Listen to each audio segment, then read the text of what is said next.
Nananatiling solid ang suporta ng mayorya ng Kamara sa administrasyon ni Pangulong Ferdinand R. Marcos Jr. Kanina, humarap ang mga House Party Leader para pasinungalingan ang mga akusasyon ni dating Congressman Zaldico. Yan ang ulat ni Mela Las Moras.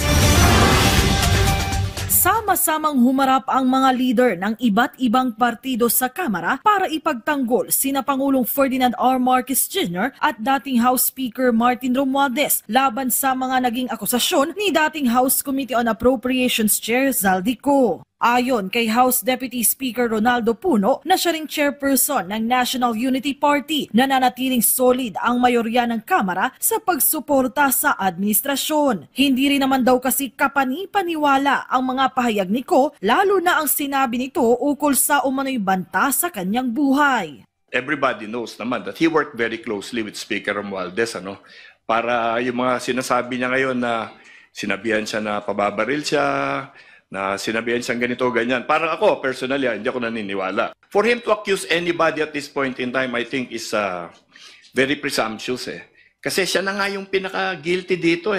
Di ba? Siya yung nagtatago, hindi yung iba. Siya yung umiiwas ng mga tanong. We have to take all of this with a grain of salt. He's not credible. Period.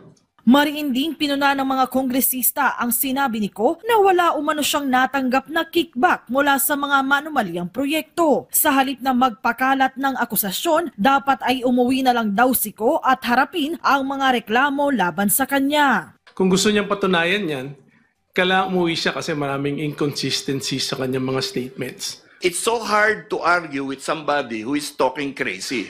Wala daw siyang natanggap or nakuha dito sa lahat ng mga projects na to. Di saan nang galing yung mga eroplano? Saan nang galing yung mga helicopter?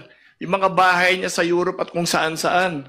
To me, it's clearly preposterous to say that you have not gained anything from that kind of transaction when in fact your asset speaks of the exact opposite of what you're claiming to be, no?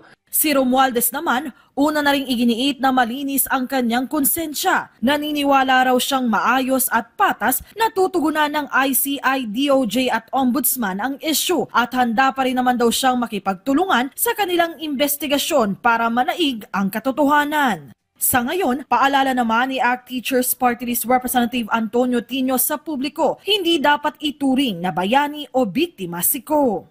Malinaw na isa siya sa mga key players dito kasi Committee on Appropriations Chair at pinag-uusapan natin budget. Mela Las Moras para sa Pambansang TV sa Bagong Pilipinas.